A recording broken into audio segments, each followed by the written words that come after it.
Alabama is filled with urban legends of scary stories, paranormal activity, and local hauntings. These are the top 5 scary Alabama urban legends. Coming in at number 5, we have Hell's Gate in Oxford. Known as the most haunted bridge, we have Hell's Gate in Oxford, Alabama. Hell's Gate Bridge earned its name because many people believe that when you stop on the bridge and glance over your shoulder, the road behind you resembles the fiery gates of hell. Several locals have experienced this over the years, but that isn't all of it. The most popular urban legend about this bridge takes place during the 1950s when a young couple's car drove off the bridge and into the water below. Supposedly, if you stop on the bridge and turn off your lights, a member of the couple will enter your vehicle and leave a wet spot on the seat. The bridge was officially closed to traffic in late 2005 and early 2006 when the new road, known as Leon Smith Parkway, was built from Friendship Road to the Oxford Exchange, connecting it to the new outdoor mall. On Saturday, January 13, 2007, the legend of the bridge lives on, as after it was closed, the OPS team decided to go to this bridge and investigate the paranormal activity claims.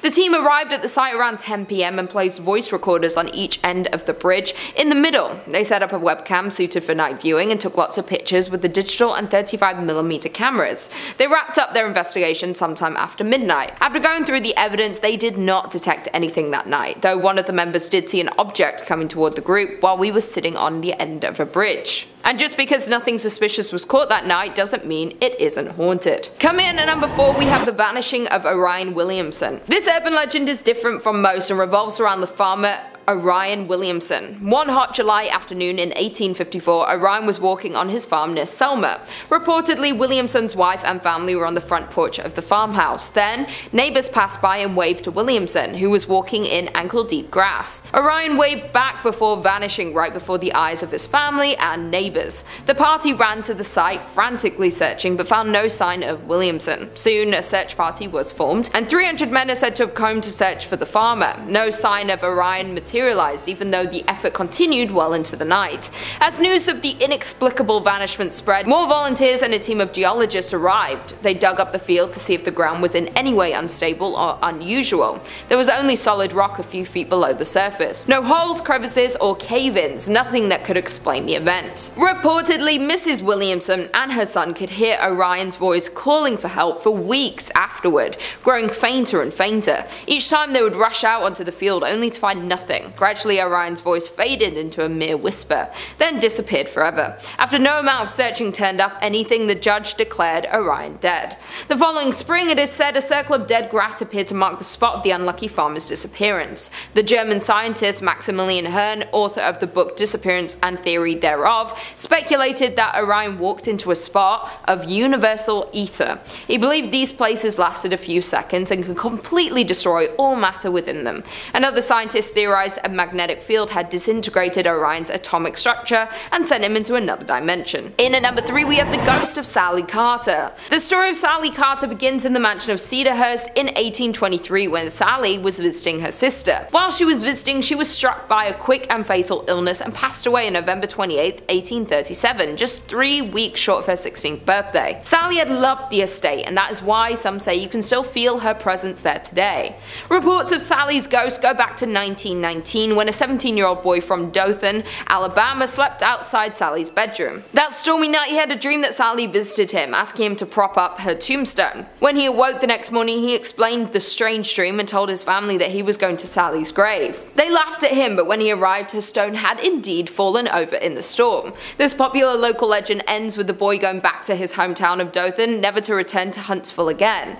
Sally's grave was in the family plot on the estate. She had so many visitors, there was a well-worn path from the road. She did unfortunately also have many teenagers vandalize her grave. That is why in December of 1982, Sally, her sister, and her sister's 3 children were relocated to an undisclosed location in the Maple Hill Cemetery. Her casket was relocated, but some claim that when her grave was excavated, the casket Sally was supposed to spend eternity in was empty, besides tombstones falling over and caskets being empty of mortal remains. Others have reported seeing sights of Sally walking the grounds of the estate she loved so much. A past guard at Cedarhurst heard Sally walking upstairs while working one night. After the woman's shift ended, she realized that she had lost some money while doing rounds. After searching the grounds, hearing footsteps following her and the unnerving flickering of her flashlight as if the batteries were ready to die, the guard gave up the money for lost. But once she returned to the guard shack, her flashlight flickered brightly, shining directly on the cash she had given up looking for. It was then she chose to thank Sally and claims to have heard a young woman's laugh in return. Someone who knew both the Thornton and Grace families who lived in the house had a friend who slept in Sally's room. When asked what it was like, the friend told him about doors opening and closing by themselves, covers getting snatched off the bed, and light switches being tripped. The girl thought it was all rather annoying, but after a while got used to it and ignored the strange things going on. In at number 2 we have Huggin Molly. This urban legend comprises of the witch of Huggin Molly, haunting the town of Abbeville, Alabama. Legend claims that a phantom woman would appear to children, but only at night. The witch would squeeze them tightly and then proceed to scream in their ears, though she never harmed them other than causing ringing in their ears. Molly had been described as a 7-foot figure, wearing dark clothes and a wide-brimmed hat. Jimmy Rain, an Abbeville local and lifelong resident, grew up hearing the legend of Huggin Molly. For him and his friends, she was more than just an urban legend, but a real ghost haunting the grounds of his town. One night, Jimmy and his good friend Tommy Murphy heard the story from Tommy's dad. His dad told them he knew Huggin Molly was real because she had sprung from the shadows and hugged him one night. They were convinced it had to be true. Who Molly is still up for debate, but many believe that she lost her own children and go after local children to make up for the lost time with her own child. Some say her ghost still walks the street of Abbeville late in the night, sweeping her black skirt as she goes. And finally, in at number 1 we have Slag of Sloss Furnace. From 1882 to 1971, Birmingham's Sloss furnaces transformed coal and ore from surrounding acres into the hard steel that would pave the way for the Industrial Revolution. In the early 1900s, James Slag's Wormwood was foreman of the graveyard shift, the period between sunset and sunrise, where he was in charge of a crew of nearly 150 workers.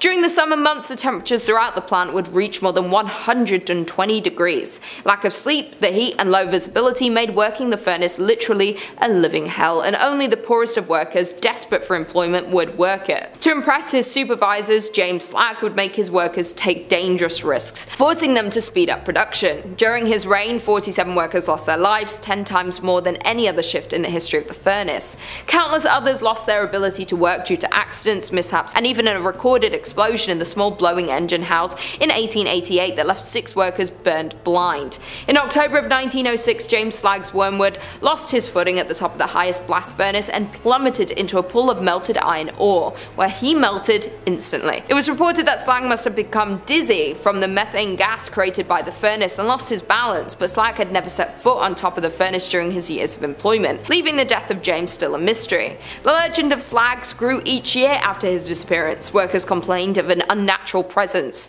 they increasingly encountered throughout the worksite. One work reports that on a night watchman in 1926 they sustained injuries after being pushed from behind and told angrily by a deep voice to get back to work. The man, upon searching the grounds, could find no sign of any other living person, only to assume it was the spirit of James Slag. Another suspicious story happened in 1947 when 3 supervisors turned up missing, where they would be found unconscious and locked in the small boiler room in the southeastern part of the plant. None of the 3 could explain exactly what happened to them. All agreed they were approached by a man whose skin appeared badly burnt and who angrily shouted at them to push some steel. Probably the most horrifying tale occurred in 1971 when the night before the plant closed, Samuel Blumenthal, the Sloss night watchman, who was nostalgically taking a last look about, found himself face to face with what he recalls being the most frightening thing he had ever seen. He described it simply as evil and a half-man half-demon who tried to push him up the stairs. When Blumenthal refused, the monster began to hit him. In addition, another investigation was held in 2003 by the Alabama Foundation for Paranormal Research, who insisted that there is no doubt paranormal activity on the grounds of the plant. During their investigations, they pulled data that confirms through scientific methods that the spirit entities are present and cannot be explained, while also stating that Sloss is one of the most paranormally active places our team has investigated. Well, there we have it. Thanks for tuning into this video. I'll see you in the next one.